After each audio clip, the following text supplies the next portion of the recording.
교재 569쪽에 해약금의 해제. 계약금에는 해약금 역할을 한다. 해약금. 해약금이라 부르기도 하고 해약금 해제라 부르기도 하는데 우리 법조문의 계약금은 아무런 특약이 없더라도 계약금은 해약금으로 추정된다. 따라서 계약금 걸면서 해약금 역할을 하기로 하자는 특약 필요 없어요. 추정된다. 그러니까 해약금이 뭐냐?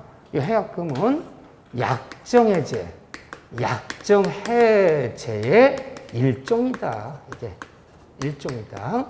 그래서 뭐가 해약금이에요? 계약금만 포기하면, 받은 사람은 100만 상환하면 일방적으로 매매계약을 뭐 할 수 있다? 일방적으로 해제, 파기할 수 있다.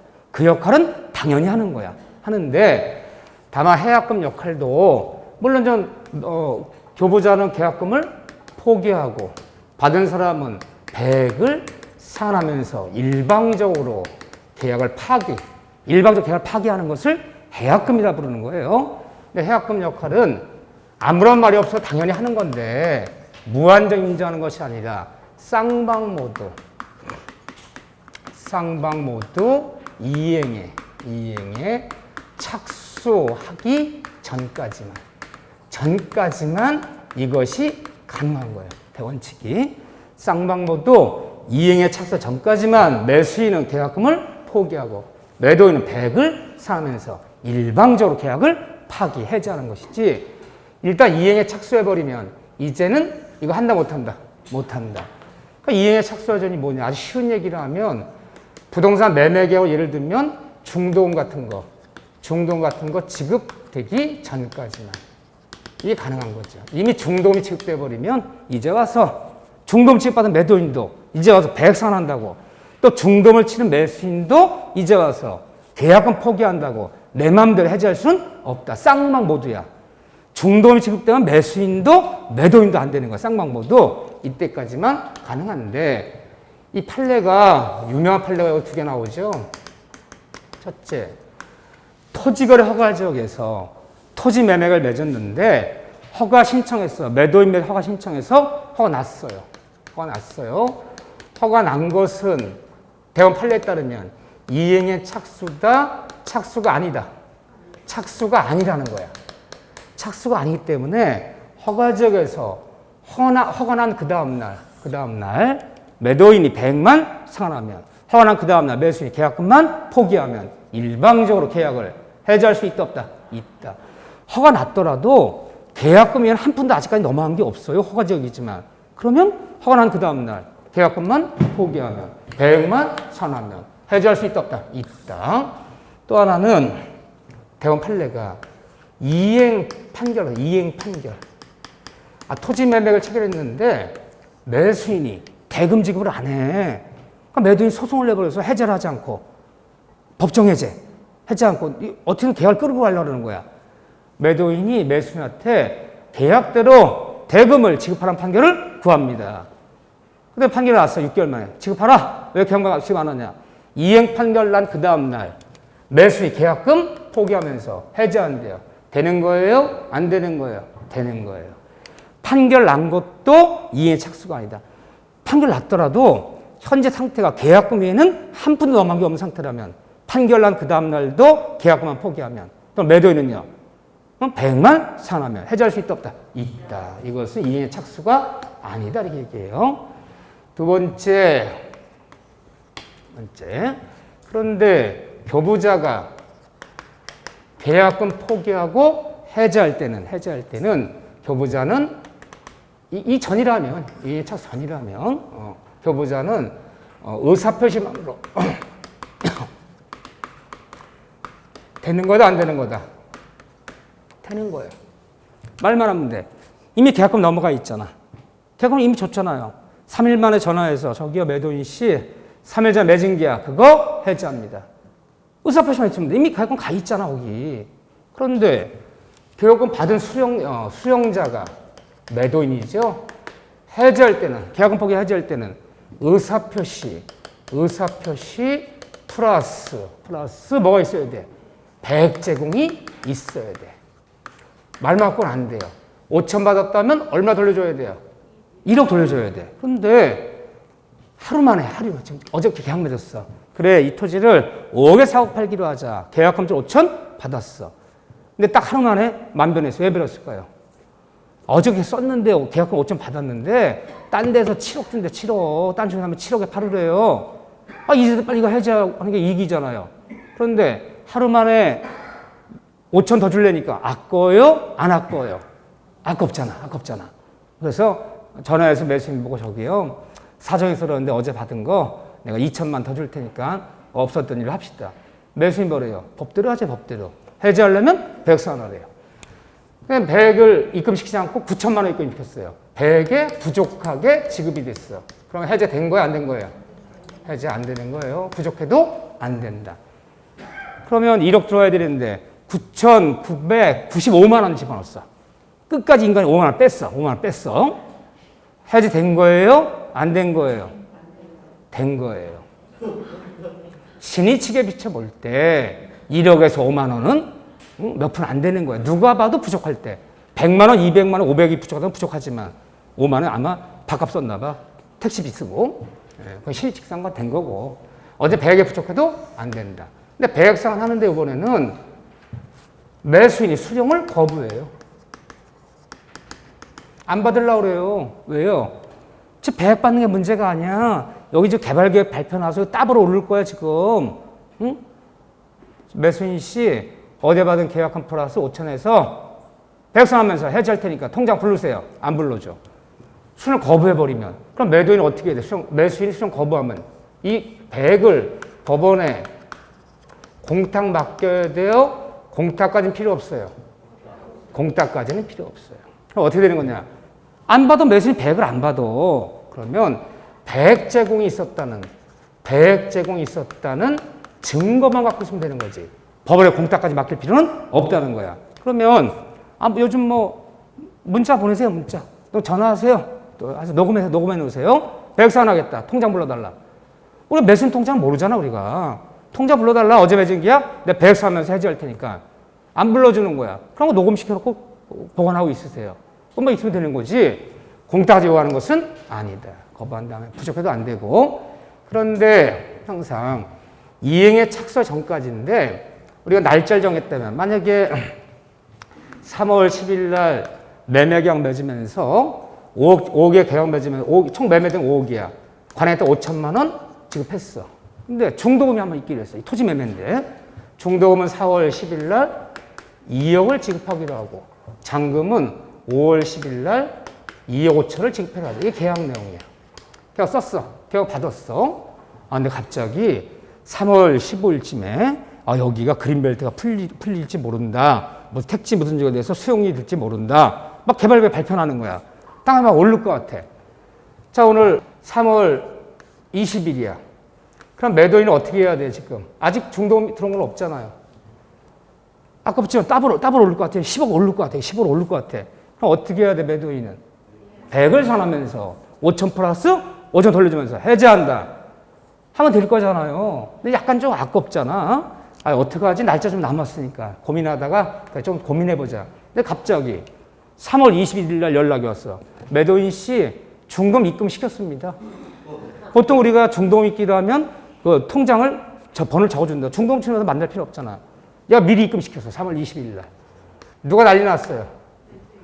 야, 인간아, 왜 미리 입금시키고 X야. 그래서 X야. 야, 나도 계획이 있는데, 계획이. 나 못 받아. 빨리 다시 보내줄 테니까 통장 불러. 미리 입금시키면 되는 거 안 되는 거예요? 되는 거예요. 항상 판례가 뭐라 얘기해요? 언제까지라는 거, 날짜 정했다 그날에 꼭 주는 걸 그때까지라고 해석하기 때문에 미리 주는 거 된다 안 된다? 된다. 왜 미리 입금시키고 난리야? 해제 못하게 만들려고. 그래서 이런 일이 벌어지면 매수인들은 기다릴 필요 없이 바로 그냥 입금시켜버리는 거예요. 해제 못하게. 그렇죠? 또 매도인은 마음에 쓰면요. 얘가 미리 입금시킬 수도 있단 말이야. 빨리 백성하면서 해제해야죠. 그렇죠? 까지라 해석하는데 까지. 이때 까지기 때문에 이행기 도래 전에 미리 지급하는 거, 미리 이행하는 거 가능하다. 그래야지 해제를 못하죠. 그 얘기하는 거죠. 이 얘기가 교과서에 나와 있는 얘기고 이렇게요. 그 다음에 계약금 포기와 해제할 때는 별도에 손해배상이란 말은 있는 거예요? 없는 거예요? 이게 없는 거예요. 계약금 포기하고 백사 해제에서는 계약금만 포기하면 100만 사는 그만이지 별도 손해배상은 없다. 왜 손해배상이 없습니까? 이거만 포기하고 100만 사면 되는 거지 별도 손해배상은 없어요. 이 약정해제, 계약금 포기한 해제는 계약 위반을 삼는 게 아니잖아요. 예를 들면 계약을 위반했을 때는 법정해제잖아요. 거기 손해배상이 있지만 이건 만변에서 그냥 계약금 포기한 해제하는 거지 계약 위반이 아니기 때문에 손해배상이란 말은 없다. 또 계약금 해제, 계약금 포기한 해제할 때 상대방한테 상당한 기간을 정해서 최고는 해야 돼요? 필요 없어요? 필요 없어요. 뭘 최고합니까? 매도인이 전화했어요. 매수인 씨, 나 어제 받은 거 100 사면서 이게 해제합니다. 일단 2박 3일 최고합니다. 뭘 최고를 해? 그냥 100 사면 그만이고 매수 입장에서는 전화해서 해제합니다. 그럼 그만이지. 최고란 말이 없어요. 여기는. 그런 다음에 6번째, 원상회복이란 말이 이 계약금 포기 해제에서는 원상회복이란 말이 있는 거예요? 없는 거예요? 원상회복. 왜 없는 거예요? 잘했어요. 왜 없는 거야? 아무것도 이행되기 전까지만 가는 거죠. 계약금만 넘어간 상태지 일부라도 이행이 됐다면 약정해제라는 말은 없는 거야. 이 계약금 해제는 없는 거야. 중도금이 이미 지급됐다. 일부라도 지급됐다면. 아무것도 이행이 안 됐을 때만 이게 가능한 거잖아요. 이행된 게 없으니까 원상이란 말이 없지. 일부라도 이미 이행이 됐다면 계약금 포기한 해제는 있을 수 없으니까 이 세 가지가 없다. 이것이 뭐랑 다른 점이야? 법정해제. 계약을 맺었는데 계약 위반하고 있어. 약속한 날 중도금 안 치러, 잔금을 안 치러. 해제한다. 계약 위반을 원인 해제는 이 세 가지가 있어야 되는 게 원칙이지. 근데 계약금 포기 해제는 이 세 가지가 없다. 그런데 해약금이 약정해제라고 해서 제가 계약금 포기하는 해제가 이 약정해제가 있고 플러스 계약금을 수수한 경우에는 아무런 말이 없다. 이 계약금 해약금으로 추정한다. 약정해제가 보류된 것으로 추정한다. 계약금 포기하면 해제할 수 있는 거예요. 이것이 있다고 해서 또 법정해제가 있는 거예요? 없는 거예요? 이것이 있다면 또 이것이 동시에 있는 거 없는 거예요? 있는 거야.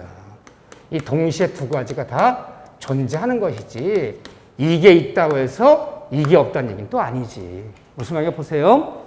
계약금 포기하고 매달 100살 하면서 일방적 계약을 파기한 해제는 언제까지만 가능하다? 쌍방모두 이행의 차소전까지만, 중도금 치료 전까지만 가능해. 자, 이제 중도금이 지급됐어. 중도금 지급될 때까지 매수인 계약금 포기하고 매달 100살 해제 안 했어요. 중도금 치렀어. 중도금까지. 이제 약정해서 이건 물 건너간 거야. 이제 이거는. 근데 왜 문제되냐? 중도금까지 잘 치러놨는데 잔금을 안 치러. 중도금까지 잘 치러놓고 잔금제 잔금을 지급하잖아. 매도인이 빨리 잔금 지급해달라. 일단 최고 후 일주일이 지나도록 끝까지 잔금 못 지급하는 거야. 매도인이 뭐 하려고 그래요? 이 계약 해제한다. 무슨 해제? 그건 법정해제잖아. 약정해제가 있다 해서 법정해제 없다는 얘기 아니죠? 그럼 중도금 치를 때까지 계약금 포기하고 100살 해제 안 했어. 잔금을 안 치르면요. 매도인 해제해도 안 해도 돼? 해제해야지. 약정해제가 있다 해서 법정해제가 없다는 얘기는 또 아니야. 이해되시죠? 약정해제 계약금 언제까지만 써먹는 거야? 쉽게 얘기하면요. 중도금 치료 전까지만 역할하는 거잖아. 근데 중도금이 지급된 이후에 계약을 위반하면, 잔금 안 치르면 무슨 해제해야 돼요? 그래, 매도인이. 법정 해제해야지. 이해되십니까? 그래서 약정해제권이 보류됐다면 약정해 법정 모두 두 가지 다 있는 거지. 약정해제가 있다, 법정해제 없다는 얘기는 아니다. 라는 거죠. 동시에 두 가지 존재하는 거예요. 자, 이 얘기들이 어디 있나 다 찾아서 밑줄 쫙 별표 3개예요. 다 설명드린 거예요. 자, 매매 효력에서는 이 다음에 과실 이런 건 좀 보기로 하고 이 다음에 576쪽에 매도인의 담보책임. 어마어마한 파트야. 이 매도인 담보책임이 576쪽부터 몇 페이지가 있나 봐보세요. 페이지도 거의 576쪽부터 589쪽까지 거의 15페이지 갖고 와요. 15페이지가 이 담보책임하는 한 내용이야, 이게. 자, 기본을 먼저 잡아봅시다. 매도 담보책임은 암기를 해야 되는데, 그러면 기본을 먼저 잡아봅시다. 이 매매에서 매도인의 이 담보책임이라는 파트가 나와요. 이 매매에 관한 법조문이 약 30개 조문이야. 30개 조문 중에서 16개 조문, 절반이 담보책임이라는 법조문이야. 이게 매도 담보 책임은 569조부터 584조까지 16개 법조문이 있는데 이 법조문도 역시 임의규정, 강행규정, 임의규정. 그러면 아무런 말이 없을 때만 이렇게 담보책임 진다는 거지. 특약이 있다면, 달리 정한 바가 있다면 정한 대로 가는 거 그거는.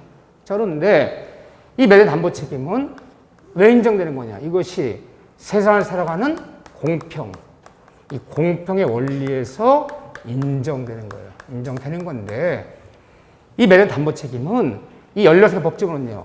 매수인, 물건 매수인을 보호하고자 만든 법조문이지 매도인 보호하려 만든 법조문이 아니에요. 매수인을 보호하기 위해서 만든 법조문이다. 근데 이 매도 담보책임도 물론 이 담보책임은 매도한테 묻는 거야. 매도인 씨 담보 책임지세요. 매매에서 대금을 치렀는데 넘겨진 권리나 넘겨진 물건에 하자음이 있다면 매도인 씨는 책임져 달라 요구할 수 있어요. 그러면 매수를 보호하고 한 것이 담보 책임인데 이 매도 담보 책임도 반드시 유효한 계약을 전제로 한다 그래. 전제. 무슨 말이냐 이게. 그 매매 계약 자체가 유효했을 때 매도인이 담보 책임져라 묻는 거지. 뒤집어 얘기하면요. 그 매매 계약 자체가 무효가 되었어. 그 매매 계약 무효가 됐어. 이 무효인 계약에서는 담보 책임만은 있다 없다? 없어요. 이 다음에 배워보면 이제 문제 풀이할 때 요령이 뭐냐면 무효가 됐다. 어느 법률행위가 어느 계약이 무효됐다. 무효에서 뭐든지 부담반환 이걸 끝내는 거야. 부담반환. 뭐 돼버리면 받은 거 돌려주고 준 거 돌려받고 이거 하나 문제밖에 무효에서는 부담반환 문제밖에 안 벌어져요. 그 유효했을 때 담보책임 문제 되는 거지 무효인계에서는 성립하지 않는다는 거. 그런데 이 매도 담보책임은 법정에 무과실 책임을 지는 거야. 무과실 책임을 지는 거다. 누가? 매도인이 매수인에게 법정에 무과실 책임을 지는 것이 바로 담보책임이다. 이게 제일 중요한 얘기죠? 한번 내볼까요? 매매한 목적물에 하자나 흠이 있었더라도 매도인은 스스로에게 아무런 잘못이 없음을 입증하면 나에게 아무런 잘못이 입증하면 책임 면할 수 있다. 맞아요? 틀려요? 틀려요. 무과실 책임은 매도인 나에게 아무런 잘못이 없더라도 책임을 면하지 못하는 제도야.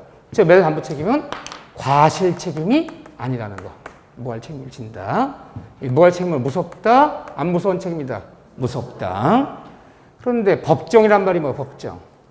두 사람이 매매계약서 쓰면서 이 말 써야 되나 안 써야 되나 보세요. 기계 하나 매매하면서 혹시 매매한 기계에 하자나 흠이 있거나 고장난 기계라면 매도인은 매수인이 책임져 주기로 하자. 그러면 안 써도 법률 규정에 따라 당연히 인정되는 거야. 합의해서 인정되는 게 아니야. 합의로 처음부터 계속 합의로 성립하는 게 아니에요. 합의하지 않아도 법률 규정에 따라 당연히 인정되는 게 담보 책임이다. 그런데 이 매도 담보 책임은 여기만 국한되는 것이 아니라 다른 유상계약에도 모두 담보 책임이 적용된다. 그래서 유상이었다면 대가를 받는 거라면 임차한 목적물에 하자함이 있다면 임대인은 임차한테 담보 책임져야 돼. 교환한 목적물에 하자함이 있다면 당연히 유상계약에는 모두 당 적용된다. 하지만 임의규정이기 때문에 특약으로 배제가 된다 안 된다? 가능하다. 특약에다 배제할 수 있다. 그래요. 두 번째, 그러면 일단 이런 기초부터 해놔야 돼. 야생 보면 이거 어려우려면 끝도 없어요. 양이 많아서 도표도 암기해야지, 이달 판례도 봐야지 관련되는. 근데 그렇게 어렵게는 안 나오는데 최근은 어쨌든 두 번째, 이건 담보 책임의 내용이야. 담보 책임의 내용. 그러면 매수인 매도인한테 너 담보 책임져 라고 어떤 데 조장할 수 있는 거냐. 담보 책임 종류를 얘기하는 거야. 내용. 네 가지가 있어요. 이 네 가지가 담보 책임 내용이야. 매매한 권리의 하자가 있을 때 매수인 매도인에게 너 담보 책임져라 라고 물을 수 있다. 매매한 권리하자라는 담보 책임. 두 번째 법조문이 보면 매매한 물건 물건의 하자. 우리가 물건의 하자라 부르기도 하고 목적물, 매매한 목적물의 하자라 부르기도 해요. 기계 한 대를 매매했는데 고장난 기계를 매매했어. 건물을 분양받았는데 부실공사한 건물이야. 마감공사 안 되고 막 지붕 위에 빗물이 뚝뚝 떨어지고 보일러도 안 깔린 집이야 막. 응? 매매 목적물, 물건의 하자. 물건의 하자가 있을 때 담보채 물을 수 있다 없다? 있다. 그런데 이 물건의 하자를 뭐라 부르냐? 법률 용어예요. 매매한 물건에, 매매한 동산에, 매매한 부동산에 그 목적물의 하자가 있을 때. 응? 이걸 특히 뭐라 부르냐면 법률 용어로 하자 담보 책임진다 그래요. 하자 담보 책임. 그러니까 우리가 법률 용어 쓸 때 문제 있는 다음 하자 담보 책임에 있어서 그럼 뭘 묻는 거예요? 물건의 하자. 물건 자체에 문제가 있다는 거야. 기계 고장난 게 팔았어. 에어컨 하나 사왔는데 가동이 안 되는 에어컨이야. 자동차를 신차 하나 사왔는데 중간에 엔진이 막 멈춰버려. 매매 물건 자체에 문제가 있을 때 우리 뭐라 부른다? 하자 담보 책임진다 그래요. 하자 이렇게 붙여. 특히 용어를 이렇게 부르는 거예요. 물건의 하자 담보 책임 불러요. 근데 요거는 우리가 사회생활 때 많이 쓰는 용어예요? 안 쓰는 용어예요? 많이 쓰는 용어예요. 언제 많이 써요? 제 하자 있는 거 아니니? 그러잖아. 애가 정말 뜰 빠져. 제 하자 있어. 그냥. 응? 그러잖아요. 응? 사람도 그 하자 있다는 문제. 그 사람 자체 문제가 있다는 거죠.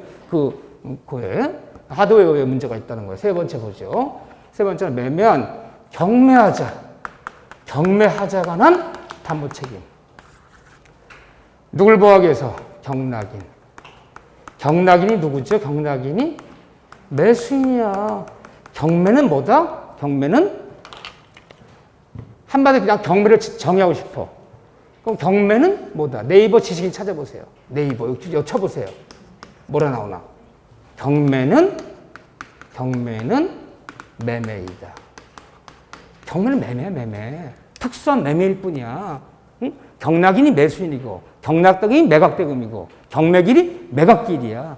특수한 매매일 뿐이야. 경락인이 경락대금을 완납시켰어.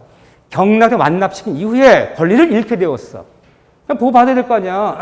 내가 경락대 완납시켰는데 권리 다 잃게 되어버렸어. 경락이 세관취득을 못하게 됐어. 보호해줘야 될 거 아니에요. 그때 담보채무 부를 경락인이 담보채무 부를 수 있어요. 경락인 경매하자. 네 번째 기화세가 없는 네 번째는 채권의 하자에 관한 담보 책임. 네 가지예요. 채권도 매매합니까? 안 합니까? 채권 매매하는 것을 사람들이 뭐라 불러요? 뭐라 부르는 이름이 있는데? 채권도 매매. 물건만 사고 파는 게 매매가 아니야. 재산적 가치가 있다면 뭐든지 매매할 수 있어. 물건도 채권도 발명권, 특허권, 지적 소유권도 다 매매할 수 있어. 채권 매매하는 걸 사람들 속칭 와리깡 한다네. 와리깡. 와리깡. 그렇게 불러 속칭. 응? 야, 채권 할인한다네. 할인. 자네가 3개월짜리 공사해주고 3개월짜리 3억 원 어음을 받았어. 3개월 뒤에 결제해주겠대. 매매대금, 공사대금을. 난 돈이 좀 급해요. 인건비도 지급해야지. 물품, 자재대금도 외상도 갚아야지. 기다릴 수가 없네. 그래서 그 3억짜리 어음을 3개월에 지급한 어음을 사채시장 나가서 사채업자한테 선이자 띄고 3개월치 이자 띄고 3억짜리를 2억 7천만 원에 매매해버리는 거야. 매매하면 그 사채업자가 그 어음 뒷면에 뭘 적으래요? 배수하라고 그래요. 내 성명, 주민번호, 주소 다 적으래요. 이렇게요. 그럼 걔가 갖고 있다가, 그럼 걔가 3억짜리 채권을 2억 7천에 매수해서 갖고 있다가, 그 매수인이 이제 사채업자가 3개월 뒤 은행에 지급제시해서 3억을 받아가는 거잖아. 근데 지급제시 했어, 걔가. 지급제시 했는데, 3개월 지급제시 했는데, 부도 났어, 부도. 결제가 안 돼요. 그럼 나 책임져야 돼. 중간에 그 3억짜리 어음을 내 발행인이 아니야. 받은 사람 내가 뒷면에 배수하고 넘겼잖아요. 나한테 책임 들어와요? 들어와요. 담보 책임. 저기 네가 나한테 2억 7천 매면 3억짜리 채권이 부도났어. 나 내가 해지한다. 해지할 테니까 원상회복. 내가 2억 7천 내놔. 그러면 내가 그랬어요. 내가 부도냈니? 내가 냈어? 내가 발행이냐? 왜 나한테 물어? 물어야 돼? 안 물어야 돼? 묻는 거야. 법정에 물은 책임? 무관할 책임지는 거지. 그래서 여러분들이 발행인이 부도났을 때 뒷면에 배수한 사람이 매도인이야. 배수한 사람 무조건 무관책임을 져야 되는 거야. 그 채권이 하자. 담보 책임. 그 채권 매수인이잖아. 그 사채업자가. 보호받아야죠. 네 가지 경우인데 요거는 시험 범위는 아니야. 이거 묻지는 않아. 어쨌든 몇 가지 경우 권리하자, 물건의 하자, 경매하자, 채권의 하자. 제목 정도는 기억하셔야 되고, 이번에는 담보 책임의 종류. 네 가지 경우에.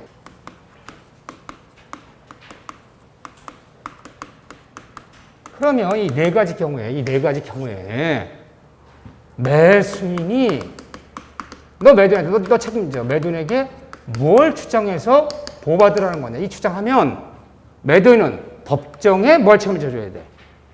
이 경우에 매매 권리하자, 물건 하자가 있어. 그럼 매수인 쫓아가 매도인 책임져라. 뭘 주장할 것이냐. 다음과 같은 네 가지 내용이 있어. 매매 목적물의 하자나 흠 때문에 매수인이 계약 목적 달성이 안 된다면 매도인에게 매매 계약을 해제한다. 계약의 해제권이 행사되는 경우도 있고, 매도인한테 매매 해제할 수 있어요. 해제. 때에 따라 매도인에게 대금 감액을 청구한 거예요. 대금 깎아달라. 너 토지 1000평을 매매했어. 1000평. 평당 10만 원씩 10억에 매매했어. 근데 측량할 때는 950평밖에 안 되는 거야. 내 목적물의 수량이 부족해. 일부 50평이 멸실했다면 50평 깎아달라. 5천만 원. 대금 감액 요구할 수 있다 없다? 있다. 이걸 주장하기도 하고, 매매한 목적물의 권리의 물건 하자 때문에 매수인이 뭔가 손해가 났다면 매도인에게 손해배상을 청구할 수도 있고, 이래서 보호받으라는 거예요. 이래서. 그럼 매도인 무조건 책임지라는 거야. 응? 네 번째는 뭐가 있냐. 때에 따라 매도인에게 완전물 급부 청구권이라는 것이 있어요. 완전물 급부 청구권. 완전물 급부 청구권이 뭡니까? 완전물 급부 청구권. 물건 바꿔달라. 내가 쌀 가게 가서 쌀 샀어요. 응? 유기농으로 재배한, 좀 비싸긴 해. 무농약이래. 유기농으로 재배한 쌀인데 비싸대. 한 가마에 25만 원 사왔어. 쌀푸대를 뜯었더니 쌀벌레 나고 다 썩었어요, 쌀이. 당장 이 쌀 가져가고 딴 쌀 바꿔줘. 물건 바꿔달라는 얘기 할 수 있어 없어요? 있잖아. 물건 바꿔달라. 완전물 급부 청구권. 이 네 가지야. 이 네 가지 행사에서 보호받는 거야. 매도인한테 이걸 주장하면 매도인은 이거 받아들여야 되는 거야. 그런데 담보책임 종류 들어가지 않는 거, 시험 문제 잘 나오는 게 이거예요. 단다시 문제 나오면 하자, 보수, 하자, 보완 청구권. 이것이 민법에 규정되어 있는 담보책임에 속하지 않아요. 이걸 올라야 돼요. 이게 뭔데요? 사생할 때 제일 많이 쓰는 거야. 하자, 보호 청구권. AS 해달라. AS. 무상 수리 기간이라는 게 있잖아. 무상 수리. 우리가 비싼 물건 사면 자동차도 냉장고 세탁기도 무상 수리 기간이 있어요. AS 기간이 있어요. AS 해달라. 그게 담보 책임지라는 거, 그게. 국민들이 가장 많이 쓴 담보 책임은 매도인에게 AS 해달라. 무상 수리 해달라. 이게 제일 많이 쓴 담보 책임이야. 그래서 민법에 규정이 없어요. 이거 올라야 돼, 이거를. 다음 중 민법에 규정이 없는 것은 그러면 하자, 보청구권. 하자, 보완청구권. 쉬운 얘기로 하면 AS, 무상 수리. 이게 제일 많이 쓴 거지만 규정이 없는 거야. 이거 올라야 돼, 이거. 민법에 규정이 없다. 이 네 가지 추정해서 보호받으라는 거예요. 추정해서. 오케이. 그러니까 여기까지 해놓고 이제 하나 보고 할 거야. 뭘 볼 거냐면, 하나만 뭘 봐야 되냐면, 우리 교재로 따지면, 이게 15페이지는 애들 많아요, 양이. 하나. 587페이지. 587쪽에 4번. 경매에서 담보책임 별표 2개 치세요. 587쪽에 4번. 경매에서 담보책임. 587페이지. 그 제목에다 별표 2개 치세요. 그러면 이건 뭐냐? 이거는 이제 여기까지는 법조문이 11개가 있어요, 이게. 법조문이 11개가 있는데, 이 다음에 이건 도표로서 제가 암기시킬 거예요. 교과서는 도표만큼 부족해서 그래요. 내가 도표를 일일이 그려가면 너무 시간이 걸려. 이거는 내가 2번 암기시킬 거예요. 11개 법조문은. 근데 경매하자는 이 도표에 안 들어가거든. 이걸 먼저 정리할게요. 경매에 있어서의 담보책임. 아니, 어떻게 경매가 됐는데 담보책임 문제가 생기나 볼까요? 어떤 경우를 얘기하냐면 이런 경우를 얘기하는 거예요. 여러분 생각이 어떠신지 보세요. 여러분 생각에 땅이 있어요. 토지가 있어요. 토지가. 요게 뭐 안성에 있는 임야인데 3,000평짜리 토지야.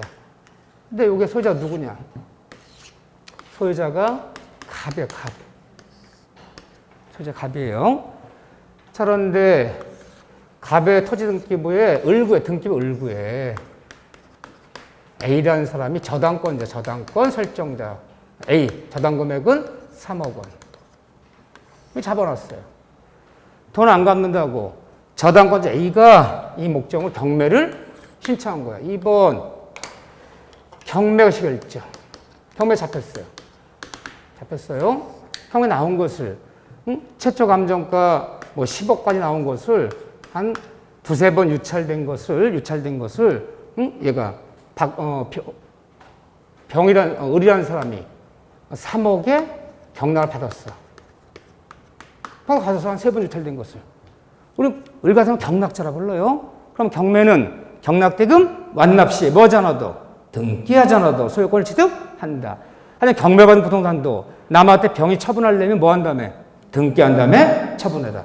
어차피 등기 내야 돼, 안 내야 돼? 내야 돼. 어떻게 내요, 경락자가? 평택지방법원에서 이루어진 저기 경매였어요. 그러면 경락대 완납했어. 완납한 증명서 갖고 가서 경매를 실행한 강제집행법원에 가서 촉탁 등기해줘요. 촉탁 등기. 이 경락 완납된 증명서 여기 있으니까 촉탁 등기해주세요. 그러면 이 촉탁서가 날라가요. 예를 들면 등기소로 날라가요, 이게. 그래서 평택지원의 촉탁으로 몇 월 며칠 소유권 이전하고 병 경락한테 소유권 이전 어디에 촉탁으로. 촉탁을 꼭 촉탁 적어요. 병한테 경락이 됐어. 경락 작성을 취득하는 거야. 한 6개월 지금 지났는데 어느 날 등기표 났습니다. 병 아부예 씨 댁이죠? 예, 맞는데 했더니 무슨 뭐 법원으로부터 왔어. 뜯어봤더니 내용이 이거야. 갑이 나는 얘한테 돈 빌린 적이 없어요. 허위 근저당이라는 거야. 나 미국 가 있었어. 돈도 안 빌려줬는데 A가 돈 빌린 것이 아니라 저랑 잡은 거야. 저는 경매 집어넣어서 이 경락된 3억을 누가 받아갔을 거예요? 얘가 받아갔겠지. 배당을. 이 경매 이거 잘못된 경우입니다. 나 돈 빌린 적 없습니다. 만약 이것이 입증됐어. 이게 허위의 근저당이라는 거 다 입증됐어. 얘가 진짜 이게 사실이 아니라면 입증하기 쉬워 어려워요. 100% 입증해. 얘가 저당권 설정 등기할 때 들어갔던 우임장, 내 인감증명, 등기필증 내 거 아니잖아. 다 의지된 거잖아요. 얘가 저당 잡을 때 들어가야 되잖아, 이런 거. 얘 인감도장, 인감증명 이거 안 들어가 저당 못 잡잖아요. 그래서 다들 첨부서류. 이 첨부 다 의지된 겁니다. 또 돈 빌린 적 없습니다. 이 서류, 첨부서류 다 보관하나요? 안 보관하나요? 등기소에서 보관하고 있어요. 그래서 원본을. 여러분들 등기법 배울 때 연고 보존한 서류, 10년 비치 보존한 서류, 뭐 3년 비치 보존한 서류 배우잖아요. 이 비치 보존하고 있어. 그 등기 신청 들어왔던 그 첨부서 다 원본을 보관하고 있어요. 이 원본 봐야지 하는 거야. 그러면 등기소에 비치한 이 서류는 반출이 돼야 안 돼요? 등기소 밖으로 나와요, 못 나와요? 나와요. 어디에 명령이 있을 때? 법원의 명령으로는 나와요. 그러면 얘 소송 내면서 이 접수번호 있잖아요. 접수번호 몇 번이 됐을 때 설정돼 들었던 첨부서류 일체를 증거로 채택합니다. 그럼 법원에서 보내봐. 등기소로. 원본 보내봐.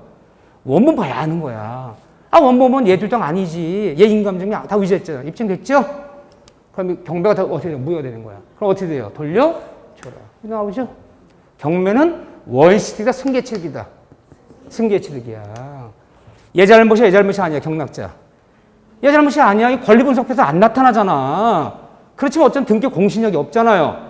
이거만 그런가? 등기 믿고 거래하는 사람 매매 잔금 치렀더라도 우주된 문서라면 소유권 취득 못 하잖아요. 경락자도 마찬가지 공신력 없으니까 소유권 잃게 됐잖아. 얘 보호해줘야 돼, 안 보호해줘야 돼? 보호해줘야지. 얘 잘못이 아니잖아. 권리분석이 안 나타나잖아, 이거는. 이때 얘가 주장하는 게 바로 담보 책임이야. 이때 경락자 A는 권리를 잃게 됐다. 경락 완납했는데 소유권을 취득 못하게 됐어, 지금. 권리분석표는 안 나타나잖아. 얘 잘못 아니잖아요. 이때 경락자, 얘를 보호받아야 돼. 경락자가 보호받기 위해서 얘가 주장하는 게 바로 담보 책임이에요. 그럼 1차적으로는 얘가 누가 주장해야 될까? 1차적으로는. 돌려줘라. 판결이 나왔어요. 이렇게 나와서. 1차적으로는 경매당하는 채무자한테 물으래. 채무자한테. 경매대행 채무자한테. 얘한테 물을 수가 없잖아, 지금요. 얘 잘못이 없잖아. 그럼 얘가 안 된다면 2차적으로는 누가 담보채무 묻는 거냐? 배당 채권자. 나 소유권 잃게 돼 소유권 취득 못했어. 소유권 뺏겼어. 아, 내 돈 3억 원 내놔야 될 거 아니야. 너 다 토해내. 1차적으로는 원래 채무자한테 물을 해요. 2차적으로는 배당 채권자한테 물을 해요. 배당 채권자한테. 이렇게 물어야 돼요. 얘가 뭐 문다면. 자, 이 첫째 얘기. 두 번째. 이때 뭐는 요구할 수 있냐? 이때 경락자가 나 계약을 해지한다. 다 없었던 일을 하겠다. 이거 경락 다 해지한다. 해제는 뭐가 있어요? 원상이 내 돈 3억 줘야 될 거 아니야. 해제 다 없었던 계약 하겠다. 또 때에 따라서 이게 전부가 아니라 만약 일부가 문제되면 3,000평을 받았는데 일부가 이 사람 땅이 아니래. 남의 땅이래 이게. 그래서 3,000평을 다 인도 못 받고 2,500평은 인도받게 생겼어. 그러면 못 받은 만큼 대금을 감액해달라. 대금 감액 청구. 이거 요구할 수 있어요. 그런데 경매에 있어서는 원칙적으로 이런 일이 벌어지더라도 경락자 경락자 을이, 여기 경락 을이라 그랬나요? 경락자 을이 누구한테 손해배상을 청구한다는 바는 없어요. 이건 안 돼요. 나는 이 부동산을 3억에 경락받아서 5억에 팔 수 있었는데 그 전매차 2억도 물어줘. 이건 안 돼요. 경매에서는 뭐는 원칙처럼 물을 수 없다? 손해배상은 인정 안 해요. 이런 건 인정해, 이런 거는. 손해 물을 수는 없다. 3억에 경락받아 5억에 팔 수 있었는데 2억 물어줘. 이건 안 된다는 원칙적으로. 그런데 이 경매에 있어서는 이 경매 자체가 만약에 자체가 무효인 경우, 이 경매 자체가 무효가 됐대. 무효인 경우에는 담보채무 말이 있어 없어요? 없어요. 여기서 담보책임 문제가 발생하지 않아요. 제가 항상 그랬잖아요. 담보책임은 어디서 발생한다? 유효. 그 경매 자체는 유효한데 뭔가 절차가 문제가 생긴 거야. 그래서 담보책임 묻는 거지. 경매 자체가 무효돼 버리면 담보책임 말은 없어요. 발생하지 않아요. 몇 문장 안 돼. 자, 경락자를 보호하기 위해서 뭔가 이렇게 문제가 생겨버리면 경락자 1차적으로 누구한테 담보책임 물어? 1차적으로 경매당한 채무자한테. 채무자와 기착사가 없다면 2차적으로 누구한테? 배당 채권자에게. 또 담보책임 물어도 경매에서 뭐는 없다? 손해배상은 없다. 이건 없다. 또 무효인 경우에는 담보책임 문제는 발생하지 않는다. 경매 자체 무효일 때는 부당이 반환. 이 문제를 해결해야지 담보책임 문제가 발생치는 않아. 네 번째, 제일 중요한 얘기 네 번째예요. 이 경매에 있어서는 경락자를 보호받기 위해서 경락자 담보책임을 할 수 있는데 이 권리하자는 담보책임을 인정해요. 인정한다. 인정한다는 얘기는 주장할 수 있는데 경매받은 물건의 하자. 다른 말로 뭐라 불러 이걸요? 하자 담보책임은 경매에 있어서는 인정한다, 인정하지 않는다. 이건 인정하지 않아요. 이게 포인트야. 이것만 인정해, 이것만. 경락자에게. 자, 내가 건물 경락받았어. 이게 신축한 건물이야. 2층짜리 집인데 아주 전원주택이에요. 아주 경치 좋은데 잘 졌어, 보기에, 겉모습이. 아, 저런 집 살면 좋겠다. 경매 나왔어. 3번이나 유찰됐네? 너무 싼 거야. 경락 받았어. 경락 완납한 다음에 막상 거기 명도 받아서 들어가 봤더니 겉모습만 멀쩡해. 속에는요, 시멘트 바닥에 보일러도 안 깔린 집이고, 이렇게 천장을 쳐다보면 천장 사이에 막 별이 쏟아져 막. 마감이 안 돼갖고. 난리가 아니야. 벽을 짚으면 벽이 흔들흔들해. 부실공사한 건물이야. 누구한테 담보책임 물을 수 있어 없어요? 없어. 내 잘못이야. 내가 꼼꼼히 살펴보지 못한 지야. 물건 하자는 물을 수 없다는 거야. 권리하자는 물어라. 경매에 있어서는. 딱 네 문장이네요. 근데 요게 경매에 있어 담보책임이 나올 때가 됐어. 요게 4, 5년에 한 번씩 나오는데 드디어 나올 때 됐어요. 요게 최종적 27회 때인가 26회 때만 나오고 안 나와 지금까지. 딱 네 문장이야. 네 문장. 1차적으로는 채무한테 묻는다. 2차적으로는 배당 채권자한테 묻는다. 응? 손해배상은 인정하지 않는다. 경매 자체 무효인 경우에는 이 문제를 해결하는 것이지 담보책임 문제 벌어지지 않는다. 또 권리하자는 인정하지 않는다. 물건의 하자는 물을 수 없다. 딱 네 문장밖에 안 되네. 꼭 기억해 주세요. 자, 요거 하나 체크해서 읽어 주시고 뭐 환매 같은 건 뭐 심화해서 하고. 자, 임대차예요. 자, 3절 임대차. 임대차에서 요즘 임대차가 중요한데, 이 임대차는 세 문제 나온다고 봐요, 저는. 두세 문제 나와주지만, 임대차에서는 이론이 없어. 논리가 아니라 용어 중심으로 판례를 정리해야 돼. 실산에 관련되는 거기 때문에. 임대차는 5군데. 이 5군데만 골자하면 돼요. 5군데. 일단 여기가 빅5야, 5. 이 5군데를 벗어나지 않아요. 자, 일단 체크부터 해놓을게요. 여기부터 하는 걸 하고 나 다른 거 조금씩 볼 거예요, 이 다음에.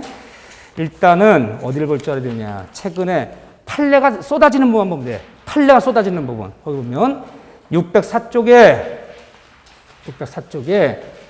3번에 대규모의 수선 임무, 거기다 별표 2개. 수선 수리 임무. 자꾸 이런 세입자랑 집주인 사이에 수선 수리 때문에 싸움이 나요, 생각보다. 자꾸 이건 이제 뭐든 구체적인 표준 약관을 만들어야 되지 않느냐. 일단 별표 2개. 그런 다음에 608쪽에 3번 비용사안 청구권 별표 3개. 3개. 그런 다음에 넘기시면 610페이지에 네 번째 부속물 매청구권 별표 2개. 그런 다음에 611페이지 오른쪽 페이지야. 5번에 토지 임차 지상물 매청구권 별표 3개. 3개. 자, 넘기시면 쭉 넘기시면 교재 620페이지. 620페이지에 임대인의 동의 없는 전대, 무단 전대 별표 2개. 그러면 2문제 내지 3문제는 여길 절대 벗어나지 않아요. 거의 90% 이상은. 이 5군데다. 이 5군데는 판례들이 적어도 4, 5개 이상 쏟아지는 부분이야. 여기만 보자. 여기만 일단. 이런 거 보고 난 다음에 이제 보증금이 어떻고 예를 들면 잡다한 거 차임이 어떻고 이런 얘기들은 해지사유가 뭐고 이 다음에 천천히 보기로 하고 일단 5군데가 빅포인트예요. 자, 먼저 어디부터 나왔냐? 우리 교재로 따지면 604쪽에 대규모의 수선 수리 의무. 자, 여기부터 들어갈게요. 무슨 논리가 아니라 임대차는 기초강의도 제가 민법에서 말한 임대차는 주택을 제외하고 상가보법을 적용받는 상가임대 제외하고 토지 중에서 농지를 제외한 나머지 임대차만 민법상 임대의 대상이다 그랬어요. 주택은 임대차법으로 따라져 나왔고 상가 사물 점포는 보증금 액수에 따라서 대형 상위는 민법, 소형 상위는 상가보법으로 빠져나왔고 토지 중에서 농지는 농지법이나 특별법 빠져나가야지 민법상 임대 대상이 아니죠. 나머지 임대차만 임대차인데 그 중에 수선, 수리 이야기. 자, 모든 임대차면 지금 말하는 민법상 임대차. 민법상 임대차는 주택 상가 제외한다 그랬잖아요. 민법상 임대차권, 주택 임대차권, 상가 임대차권. 논할 거 없어요. 모든 임대차에서 수선, 수리 의무는 똑같이 가는 거야. 다 똑같이 가는 거야. 그러니까 여러분들이 임대차에 있어서 다음 수선 수리에 있어서 이 점이 나오면 이게 주택인지 상가인지 공장인지 창고인지 토지인지 건물인지 특정을 안 시켜요. 똑같이 가는 거니까. 모든 임대차에서 수선 수리는 이렇게 가는 거야. 다 똑같아요. 공통점이야. 이런 데 시험범위야. 모든 임대차에서 수선 수리는 누가 진다? 첫째, 임대인이 진다. 주택 임대차건, 상가 점포 임대차건, 창고 임대차건, 일반 토지 건물이건 수선 수리 의무는 임대인이 진다. 모든 임대차에서는 똑같아요, 이건요. 논할 필요 없어. 다 똑같은데, 그쵸, 임대 진단 이 규정은 그렇지만, 임의규정, 강행규정, 임의규정이야. 이게 강행규정이 아니야, 이게 특별법인 주택 임대차가, 특별법인 상가 임대차가 특별히 세입자 보호하더라도 수선 수리 의무는 임의정이야, 특별법도. 이건 강의정이 없어요. 아무런 말이 없으면 임대인이 지는 거. 따라서 특약이 있다면 특약으로 이것을 임차인에게 전가시킬 수 있다 없다? 있다. 그래서 주택 임대는 오면서 장판비, 도배비는 다 세입자가 하기로 한다. 누가 해야 돼? 세입자가. 아무 말 없으면 임대인이 해줘야 되는 거고. 상가 임대차는 마찬가지야. 그게 아무리 상가 임차를 보호하는 특별법이지만 유지관리는 다 상가 임차 스스로 알아서 하기로 한다. 알아서 해야 돼. 특이하기 때문에 임차 전가할 수 있어요. 전가하더라도, 그렇지만 판례는 전가하더라도 소수선, 작은 수선, 소수선만 전가시켜야지. 아무 특이가 있더라도 대수선은 전가할 수 있다, 없다? 없다. 모든 수선 수리는 임차인이 세입자 알아서 하기로 한다라는 특이가 있더라도, 장마저 태풍 불어와서 지붕 다 날아갔어요. 아무리 특이가 있다 대수선은 임대인이 해야 되는 거고, 무슨 수선만? 소수선만 전가할 수 있다. 두 번째, 아무런 특약이 없으면 다 임대인이 지는 건데, 이때 임대인들은 임차인들의 안전배려, 도난방지, 이런 도난방지 의무까지 임대인이 진다, 지지 않는다. 여기까지 지는 건 아니다. 아무런 특 없더라도 임대인들이 건물주인이 임차인들이 안전배려, 도난방지까지 지는 것은 아니다. 대원 판례가. 그런데 이거 예외 있다, 예외 없다? 있다. 단 영리를 목적으로 하는 숙박업, 펜션, 콘도. 그러면 다 뭐예요? 펜션, 콘도가 단기 임대 주는 거야, 그 건물을. 이런 숙박업에서는 투숙객이 누구야? 단기 임차냐? 투숙객들의 안전 배려 의무를 진다. 져야 된다. 임대인들은 여기만은 따지면 여기까지 치는 건 아니다. 세 번째, 그러면 수선수 의무는 아무런 특약도 없다 임대인이 지는데, 다만 임대인의 지나친 수선 수리행위를 해요. 결벽증 환자 맨날 공사야.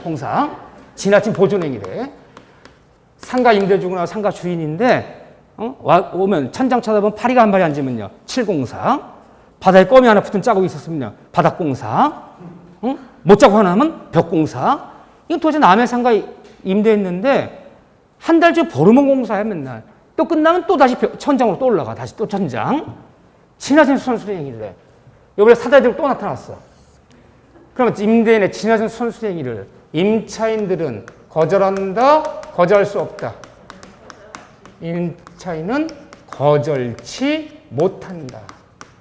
거절한다가 아니야. 거절치 못한다. 아무리 모든 임대차에서 뭐 집주인이건 상가 주인이건 뭐 창고 주인이건 뭐건 지나친 선수리도 임차인들 거절할 권리가 없어요. 임차인데 뭐가 있냐 그러냐. 임차 무조건 수인 의무 참아야 돼요.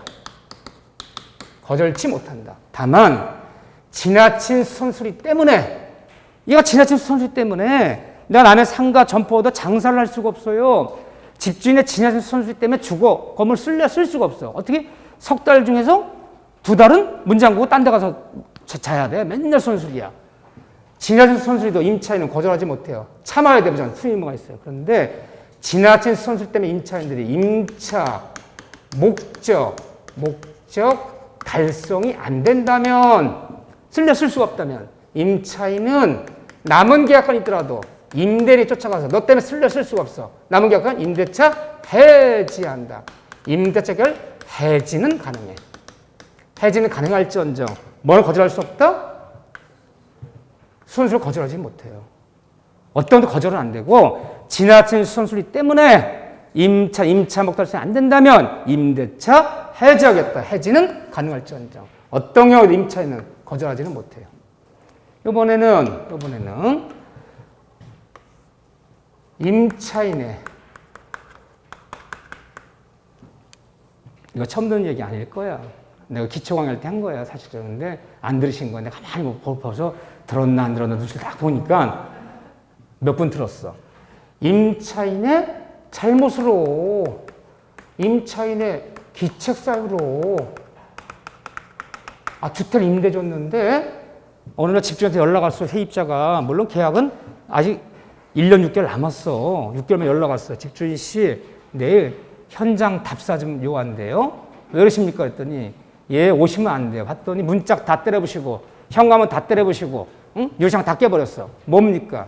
우리가 얌전한 부부인데 어쩌다 부부싸움하면 이렇게 좀 깨는 편이에요. 도끼 두르는 편이래. 어쨌든 현관문 다 부서지고 문짝 다 때려부셨으니까 조속히 수리해달라는 거야. 자, 임차인의 잘못으로 이런 일이 벌어졌어요. 수리해달라면 임대인은 거절해요? 거절치 못해요? 거절치 못해요. 임대인은 거절치 못한다. 이 경우에도 수리해줘야 돼.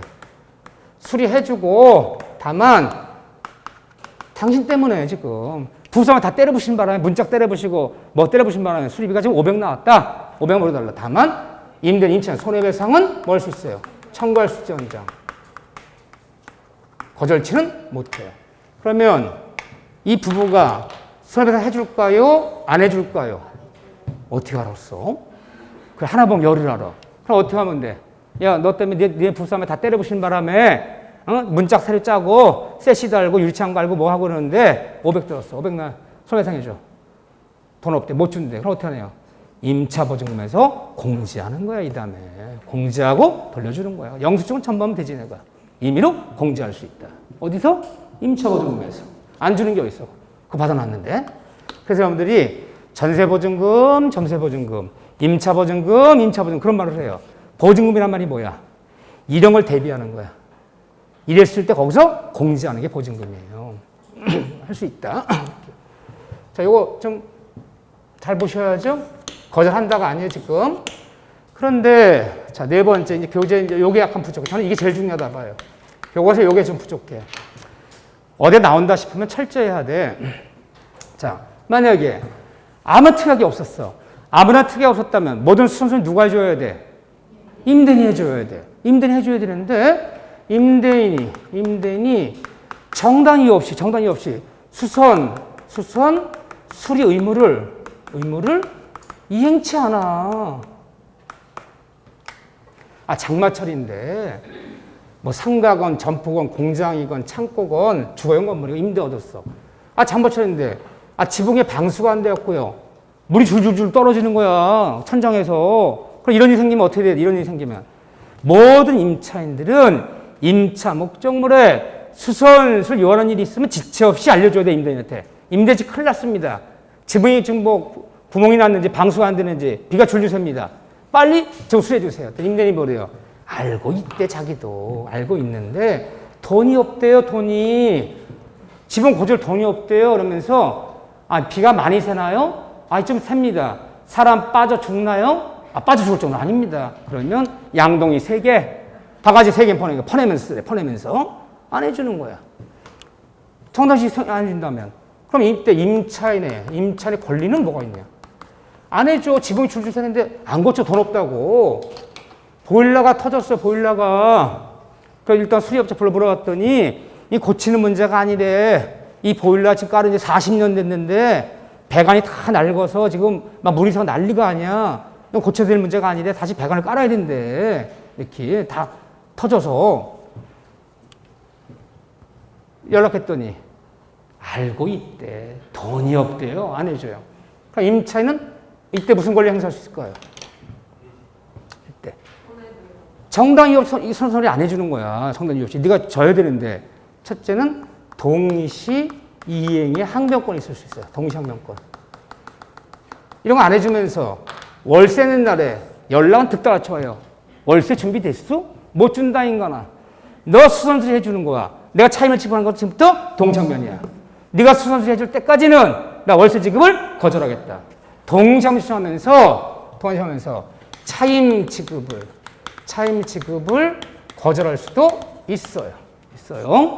두 번째, 이거 안 해주는 바람에 내가 쓸 수가 없어. 창고에 물건을 쌓아놓을 수가 없어. 창고 임차인인데. 장사를 할 수 없어. 장만 지면 문 닫고 있어야 돼. 비가 줄줄 새세요. 도저히 안 되겠어. 정당적 선생이 안 해준다면 임대차 계약을 해지한다. 임대차 계약 해지도 가능해요. 임대 해지한다. 쓸 수가 없잖아요. 그런데 자 보세요. 창고를 얻었는데 200평짜리 창고야. 월세 500내. 근데 일부가 비가 서 일부가 이만큼이. 순순히 안 해주는 거야.